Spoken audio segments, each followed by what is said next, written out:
आज है 24 अगस्त 2025 दिन रविवार। यूपी की सुर्खियों में आपका स्वागत है। आइए देखते हैं फटाफट अंदाज में यूपी की खबरें। उत्तर प्रदेश राज्य सड़क परिवहन 250 संविदा चालकों की भर्ती करने जा रहा है। इसके लिए 25 अगस्त से 13 जिलों में भर्ती मेले आयोजित होंगे। उम्मीदवारों को ऑनलाइन आवेदन की जरूरत नहीं है, वो सीधे स्थल पर जाकर आवेदन करेंगे। मौके पर ही दस्तावेज जांच और ड्राइविंग टेस्ट होगा।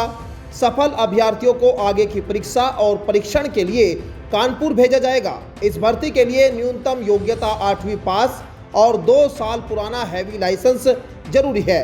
रोडवेज प्रशासन ने प्रक्रिया को पारदर्शी और चरणबद्ध रखने का दावा किया है। उत्तर प्रदेश सरकार लखीमपुर जिले में 10 टन क्षमता वाला ऑयल एक्सट्रैक्शन यूनिट स्थापित करने जा रही है। इसके लिए एफपीओ और सहकारी समितियों को 33% या अधिकतम 9.90 लाख का अनुदान मिलेगा। आवेदन 31 अगस्त तक कृषि विभाग के पोर्टल पर किए जा सकते हैं। पात्र समितियों के पास 3 वर्ष का अनुभव और 200 किसान सदस्य होना जरूरी है। चयन ऑनलाइन लॉटरी से होगा। यह यूनिट प्रतिदिन 10 टन सरसों की पेराई करेगी, जिससे शुद्ध खाद, तेल, रोजगार और किसानों को बेहतर दाम मिलेंगे। उत्तर प्रदेश में इलेक्ट्रिक वाहनों की पॉलिसी में बड़ा बदलाव होने जा रहा है। अब सब्सिडी केवल यूपी में निर्मित ईवी पर ही मिलेंगी। शासन को प्रस्ताव भेजा गया है और अंतिम निर्णय अक्टूबर में पॉलिसी लागू होने की तीसरी वर्षगांठ पर लिया जा सकता है। वर्तमान में ईवी पर 20 लाख तक की सब्सिडी दी जाती है और अब तक 17,665 वाहन मालिकों को करीब 60 करोड़ रुपए का लाभ मिल चुका है। अधिकारियों का कहना है कि इस बदलाव से रोजगार सृजित होंगे। बड़ी कंपनियां यूपी में यूनिटें लगाएगी और प्रदेश की आर्थिक उन्नति होगी।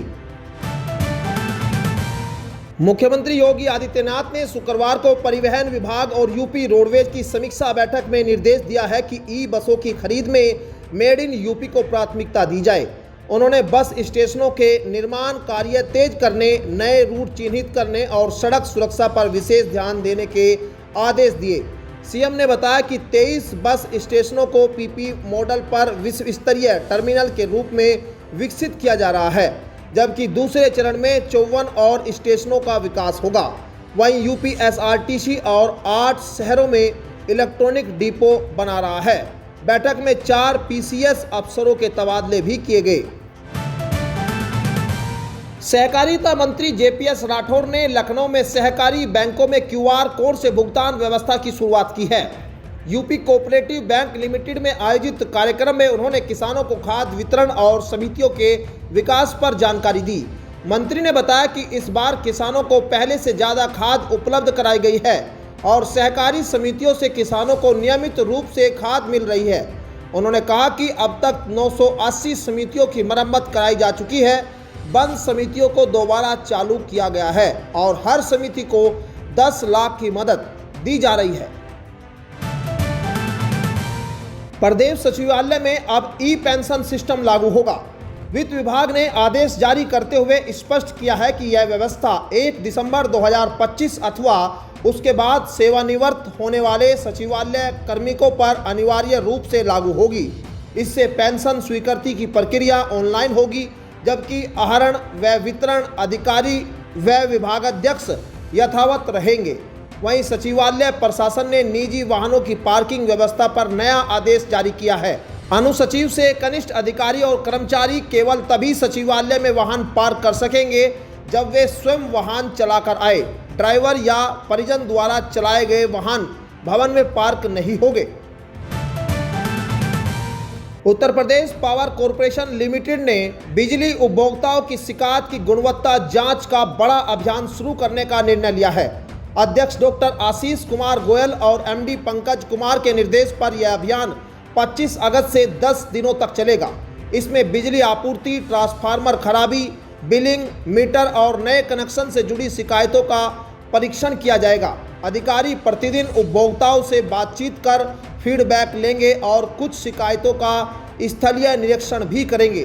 टोल फ्री नंबर 1912 पर दर्ज शिकायतों के निस्तारण की गुणवत्ता सुनिश्चित करना और उपभोक्ताओं को वास्तविक राहत पहुंचाना इस अभियान का मुख्य उद्देश्य है।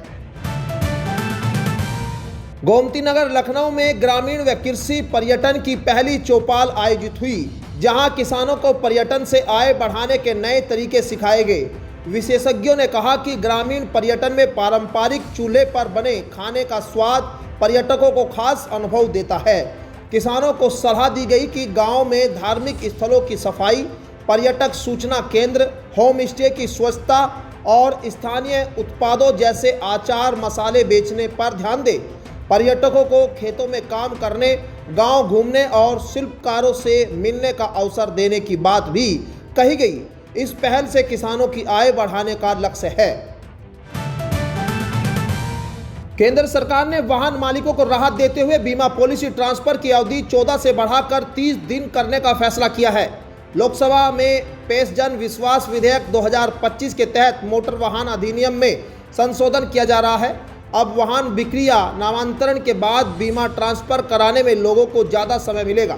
साथ ही वाहन नष्ट होने या अनुपयोगी होने पर पंजीकरण अधिकारी को सूचना देने की अवधि भी 30 दिन कर दी गई है।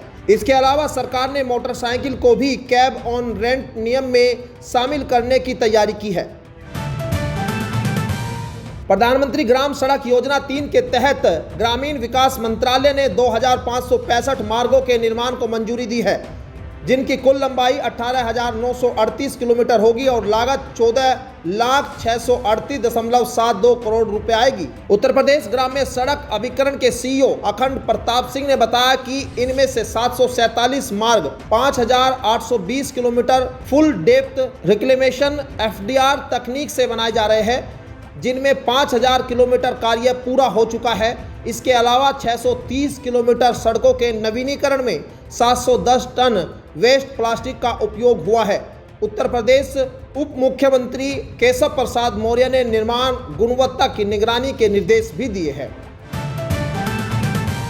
सपा प्रमुख अखिलेश यादव ने आरोप लगाया था कि 2022 यूपी विधानसभा चुनाव में मतदाताओं के नाम साजिशन काटे गए थे। उन्होंने निर्वाचन आयोग को 18,000 हल्फनामे भी सौंपे थे, परंतु केवल अब 14 का आंशिक जवाब मिला है। अखिलेश ने बीजेपी आयोग और प्रशासन पर मिली भगत का आरोप लगाते हुए कहा, न चलेगी मतमारी न हकमारी, इस बार पीडीए सरकार हमारी। वहीं यूपी सीईओ ने बताया कि 33 जिलों की 74 विधानसभा सीटों से 3,919 हल्फनामे मिले हैं, जिनमें से 5 की जांच पूरी, शेष 69 पर जांच जारी है। राहुल गांधी भी हाल ही में वोटर लिस्ट पर गड़बड़ी का आरोप लगा चुके हैं। आजाद समाज पार्टी काशीराम के अध्यक्ष और नगीना सांसद चंद्रशेखर आजाद ने बुलंदशहर में कहा कि 65 लाख मतदाताओं को सूची से हटाना वोट चोरी की साजिश है। उन्होंने सवाल उठाया कि लोकसभा चुनाव में यही मतदाता एनडीए को सीटें दिला रहे थे, फिर विधानसभा चुनाव से पहले इन्हें क्यों हटाया गया। चंद्रशेखर ने कहा कि सरकार दलित विरोधी है और उसका उद्देश्य सिर्फ पूंजीपतियों को फायदा पहुंचाना है। उन्होंने आरोप लगाया कि देश में पत्रकार, पुलिसकर्मी और महिलाएं सुरक्षित नहीं हैं, किसान और गरीब उपेक्षित है। संसद में पास कानूनों को लेकर भी उन्होंने गंभीर सवाल उठाए। यमुना के जलस्तर बढ़ने से दिल्ली एनसीआर के किसानों की मेहनत पर पानी फिर गया है। ग्रेटर नोएडा के गुलावली गांव में किसानों की कई एकड़ फसलें बर्बाद हो गई है। किसान दीपक ने बताया कि उनकी 3 एकड़ धान की फसल और करीब 1 लाख रुपए की लागत पानी में बह गई। कई किसानों की जमीन अब भी डूबी हुई है। झुग्गियों पर पानी घुसने से लोग बेघर होकर पुश्तों पर रहने को मजबूर है। इस तबाही का असर मंडियों में दिख रहा है। दिल्ली की आज़ादपुर मंडी और नोएडा फेज 2 मंडी में हरी सब्जियों के दाम तेजी से बढ़ रहे हैं। सीएम योगी आदित्यनाथ ने शनिवार को उत्तर प्रदेश न्यायिक सेवा संघ के 42वें अधिवेशन में कहा कि सुशासन का लक्ष्य मजबूत, त्वरित और सुलभ न्यायिक व्यवस्था से ही संभव है। उन्होंने न्यायपालिका को सुशासन का रक्षक बताते हुए सरकार की प्रतिबद्धता दोहराई है। सीएम योगी ने संघ के लिए 50 करोड़ रुपए का कॉर्पस फंड और सभी जिला जजों के चैम्बर में एसी लगाने की घोषणा की। अधिवेशन को उन्होंने न्यायिक अधिकारियों का महाकुंभ बताया, जो एकता, दक्षता और बेस्ट प्रैक्टिस का प्रतीक है। साथ ही संविधान की मूल थीम न्याय, स्वतंत्रता और बंधुता को आधार बताते हुए इसे ऐतिहासिक बताया। उत्तर प्रदेश में मौसम का मिजाज बदल रहा है और बारिश का सिलसिला फिर शुरू हो गया है। मौसम विभाग के अनुसार 24 और 25 अगस्त को पश्चिम यूपी और पूर्वी यूपी के लगभग सभी हिस्सों में बारिश व गरज चमक के साथ बौछारें पड़ सकती है। इस दौरान कई जगहों पर भारी बारिश का अलर्ट जारी किया गया है। वहीं 26 अगस्त को पश्चिमी यूपी में लगभग सभी स्थानों और पूर्वी यूपी में कई जगहों पर बारिश होने की संभावना है। इसके बाद 29 अगस्त को भी प्रदेश में भारी बारिश का अनुमान है। इससे लोगों को उमस भरी गर्मी से राहत मिलेगी। तो ये थी आज की 15 फटाफट खबरें। अगर आपको वीडियो पसंद आया तो वीडियो को लाइक, शेयर व कमेंट जरूर करें। धन्यवाद।